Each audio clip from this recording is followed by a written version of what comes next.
Acuplus Interior and Electronics. Shoranur Kulappally പാതയിൽ 35 ലക്ഷം രൂപയുടെ അറ്റകുറ്റപ്പണികൾ പൂർത്തിയായെങ്കിലും പാത വീണ്ടും പൂർവ്വസ്ഥിതിയിലായി. 6 കോടിയോളം രൂപ ചിലവിൽ നിർമ്മാണ പ്രവൃത്തികൾ ആരംഭിച്ച പാതയിലാണ് വീണ്ടും 35 ലക്ഷം രൂപ കൂടി ചിലവഴിച്ചത്.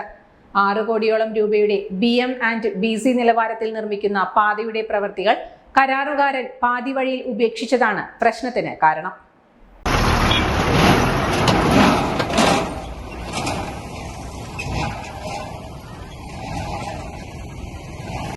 ഇതോടെ നിർമ്മാണ പ്രവൃത്തികൾ നിലയ്ക്കുകയും പാത പൂർണ്ണതോതിൽ തകരുകയും ചെയ്തു. ഇതോടെ പ്രതിഷേധവും ശക്തമായി. MLA ഇടപെട്ട് PWD ചീഫ് എഞ്ചിനീയർ അനുവദിച്ച 35 ലക്ഷം രൂപ ചെലവഴിച്ച് അറ്റകുറ്റപ്പണി നടത്തി. എന്നാൽ അറ്റകുറ്റപ്പണി പൂർത്തിയായപ്പോഴേക്കും കഴിഞ്ഞ ദിവസങ്ങൾക്കകം തന്നെ പാത തകർന്നു. ഒരു പ്രവൃത്തിക്കായി അനുവദിച്ച സംഖ്യയ്ക്ക് പുറമെ വീണ്ടും അതേ പാതയിലേക്ക് തുക അനുവദിച്ചതും അപൂർവമാണ്. കരാറുകാരെ അനുനയിപ്പിച്ച് പ്രവൃത്തികൾ നടത്താൻ ആവശ്യപ്പെടുകയാണ് PWDക്ക് മുമ്പിലുള്ള ഏക വഴി. ഇത് എത്രമാത്രം കാര്യക്ഷമമാകുമെന്നും കണ്ടറിയണം.